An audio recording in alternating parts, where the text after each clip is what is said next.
अस्सलाम वालेकुम viewers. MGT 111 का आज 25वां लेक्चर है जो है सिलेक्शन, ट्रेनिंग और पब्लिक ऑर्गेनाइजेशंस के बारे में। अच्छा, अगर आपने पिछले लेक्चर्स मेरे जो है वो फॉलो कर रहे हो तो आपको अंदाज़ा होगा कि जब हम प्लानिंग का हमने टॉपिक शुरू किया था तब हमने जस्ट प्लानिंग के बारे में पढ़ा, फिर हमने एज अ ऑर्गेनाइजेशन लेवल पे प्लानिंग को देखा और आखिर में जो है फिर हमने हमारी गवर्नमेंट लेवल पर भी प्लानिंग को देखा था, यानी हमने प्लानिंग कमीशन के बारे में पढ़ा था। इसी तरह जब हमने डिसीजन मेकिंग और सिलेक्शन का वगैरह का पढ़ा तो पहले हमने इन सब चीज़ों को नॉर्मली देखा, फिर हमने ऑर्गेनाइजेशनल लेवल पे देखा। तो आज हम ट्रेनिंग और सिलेक्शन को जो है वो पाकिस्तान की गवर्नमेंट के लिहाज से देखेंगे कि यानी हमारे पब्लिक ऑर्गेनाइजेशंस जो हैं, यानी कि हमारी जो गवर्नमेंट ऑर्गेनाइजेशंस हैं वहाँ पे जो है वो सिलेक्शन और ट्रेनिंग किस तरीके से होती है।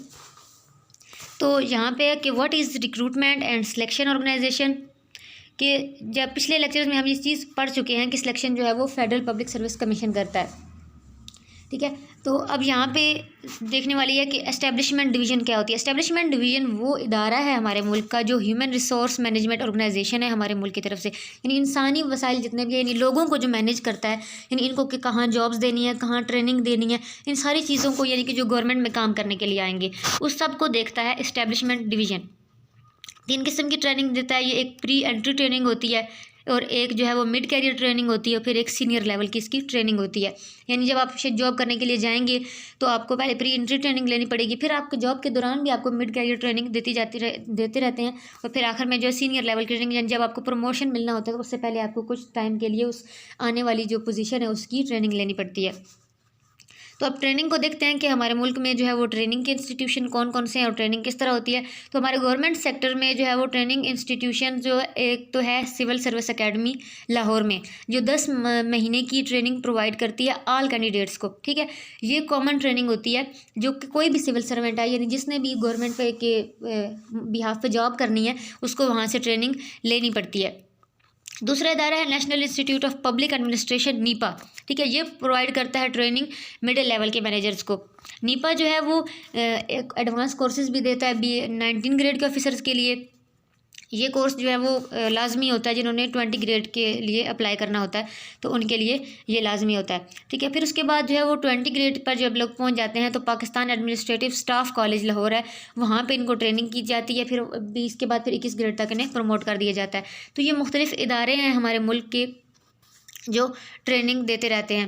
फिर उसके बाद इसके अलावा जो हैं वो मुख्तलिफ ऑर्गेनाइजेशंस हैं ट्रेनिंग की, जैसे income tax training, directorates, custom training organisation, foreign service training, policy academy, यानी ये ऐसे इदारे हैं जो फिक्स यानी स्पेशलाइज्ड ट्रेनिंग देते हैं। यानी जैसे इन इदारों के नाम अब टैक्स ट्रेनिंग सेंटर है तो वो ये सिर्फ उस टैक्स की जितने भी मालूमात होगी उसके हिसाब से ट्रेनिंग देगा, तो ये स्पेशलाइज्ड ट्रेनिंग होती है, ठीक है।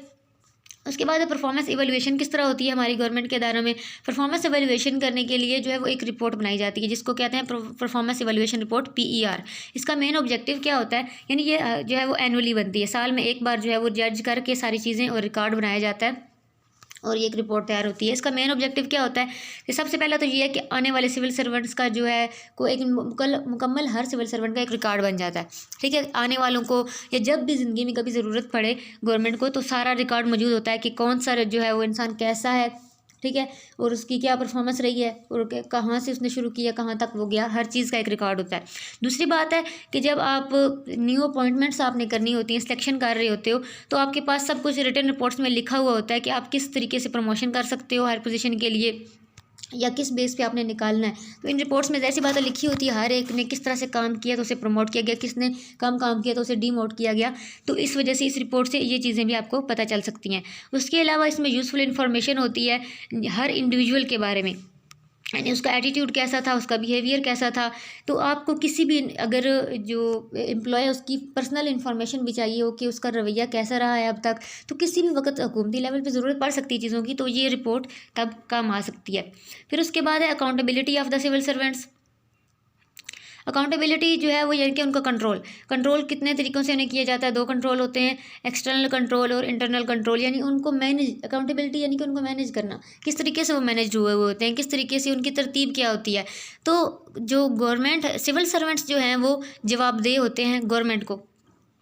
सिविल सर्वेंट्स यानी ब्यूरोक्रेट टेक्नोक्रेट्स वगैरह जो होते हैं ये पॉलिसीज बनाते होते हैं, ये गवर्नमेंट को जवाबदेह होते हैं और गवर्नमेंट जवाबदेह होती है लेजिस्लेचर को, और लेजिस्लेचर अल्टीमेटली जो है वो लोगों को जवाबदेह होती है। ऐसी बात है हमारी लेजिस्लेचर यानी कि हमारी जो पार्लियामेंट जो पार्टीज होती हैं ना, ये लोगों को जवाबदेह होती हैं। तो यानी कि ये एक सर्कल बना हुआ है जो सिविल सर्वेंट्स होते हैं वो डायरेक्ट सिविल सर्वेंट्स जो डायरेक्ट आवाम को जवाब दे नहीं होते, उन्होंने गवर्नमेंट को जवाब देना होता है, क्योंकि वो गवर्नमेंट के अंदर पॉलिसीज़ बना रहे होते हैं।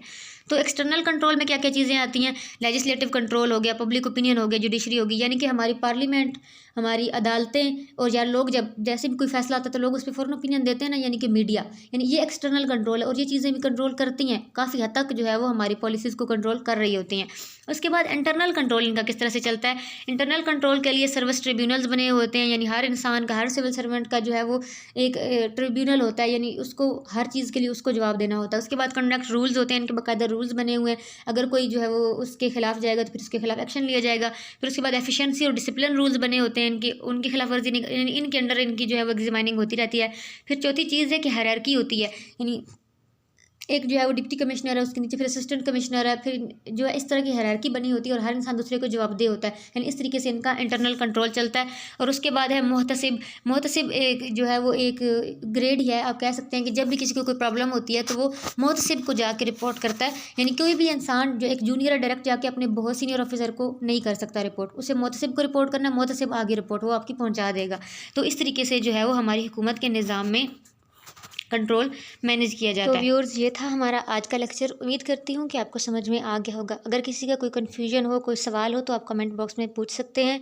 अगर वीडियो अच्छी लगी तो कमेंट करें, शेयर करें, लाइक करें और चैनल को सब्सक्राइब करें। अगले लेक्चर तक के लिए अल्लाह हाफिज़।